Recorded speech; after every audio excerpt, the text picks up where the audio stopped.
Ayun, good morning mga katropa. Nakaka-dismaya lang yung may mga passenger talaga tayo na hindi ko alam kung anong dapat na turn plus ba o walang mo, hindi ko alam. May mga time talaga na yung mga okay naman na pasaya, pero yun nga, hindi lang talaga na pasaya mismo may sinasabi naman natin na sir, bawal po kumain sa loob ng sakyan, pero yun pa rin talaga yung mga ginagawa pa rin nila ngayon pagka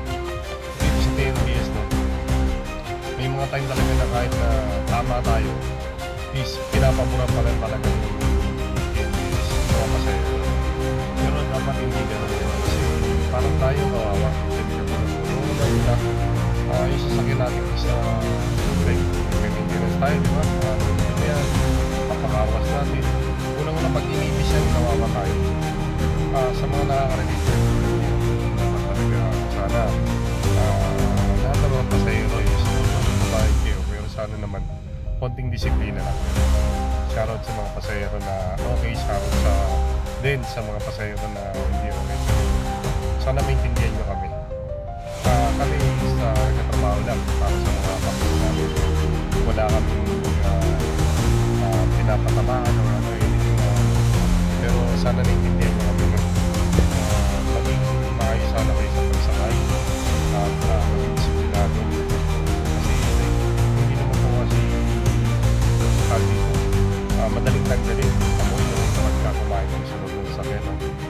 Like, kami rin yung nahihirapan, kami rin yung napapahiya sa next na customer kasi yung mga paa natin kung paano natin sa upuan is hindi naman dapat kasi pag hindi naman siya supa ng bahay siguro yung bahay nito okay na kasi bahay nito eto boses iba-iba po yung naging masaya natin sana hindi na sa sarili please i-apply natin sa atin kaya hindi masasabi sa mga shoutout sa mga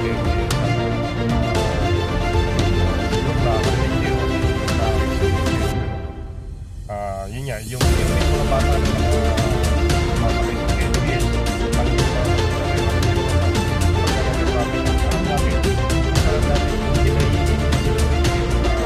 make sure lang natin tayo nakaprepared tayo kasi hindi naman kailangan natin yung pera para gusto mga bata ang hanap natin sa malinis na lang natin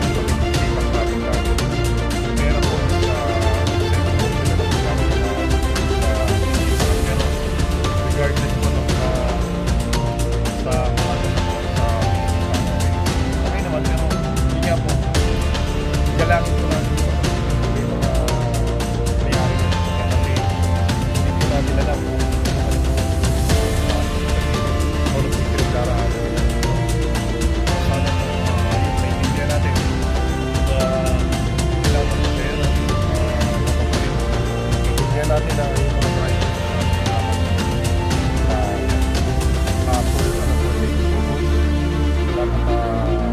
make sure lang po, no, na yung mga anak natin is pagkalay yung sa biyahe ng mahihirap tayo pang-support like plastic o anything na pag-support is possible sa pati natin tayo po yung kapaya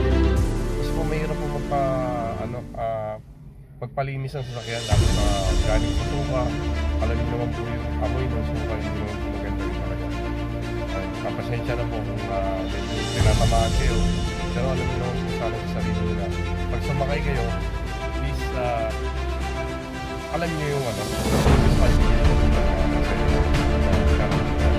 then yes, ingat lagi sa